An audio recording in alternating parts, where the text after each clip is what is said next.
నేను రాను వెళ్తే. బతుకమ్మ చీరలకు సంబంధించి మరొక అప్డేట్తో మేము ముందుకు వచ్చాను. బతుకమ్మ చీరలకు సంబంధించి గత ప్రభుత్వం ప్రతిష్టాత్మకంగా పథకంగా అమలు చేసిన బతుకమ్మ చీరల పథకానికి సంబంధించి 200 కోట్లకు పైగా నిధులు నేటికి పెండింగ్లోనే ఉన్నాయి. అయితే ఈ కొత్త ప్రభుత్వం తాజాగా అధికారంలోకి వచ్చిన రేవంత్ రెడ్డి ప్రభుత్వం సొమ్ములు చెల్లించాల్సి వస్తుంది. అప్పట్లో కేసీఆర్ ప్రభుత్వం మహిళలను ఆకట్టుకునేందుకు బతుకమ్మ చీరల పథకానికి శ్రీకారం చుట్టింది.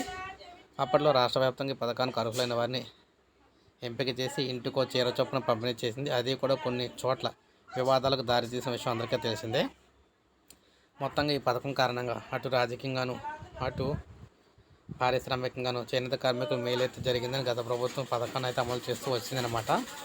అయితే ఇప్పుడు ఈ పథకానికి సంబంధించి పాత బకాయిలు అయితే కొత్త ప్రభుత్వం చెల్లించాలి. అదేవిధంగా దాంతోపాటు మళ్ళీ ఈ ఏడాది కోసం ముందుగానే ఆర్డర్లు అయితే ఇవ్వాలన్నమాట.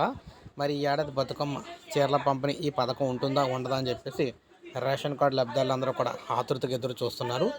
అయితే ఈసారి మాత్రం ఈ బతుకమ్మ చీరల పంపిణీ పథకం అయితే రద్దు చేస్తారని చెప్పేసి తెలుస్తుందన్నమాట. సో అదే జరిగితే ఈ పథకం అయితే రద్దు చేసినట్లే. ఇప్పుడే మనకు బ్రేకింగ్ న్యూస్ వచ్చింది. నెక్స్ట్ దీనికి సంబంధించిన ఇన్ఫర్మేషన్ రాగానే వీడియో రూపాయలు అందిస్తాను. ఒక లైక్ చేయండి, సబ్స్క్రైబ్ చేసుకోవద్దు, మన ఛానల్ సబ్స్క్రైబ్ చేసుకోండి.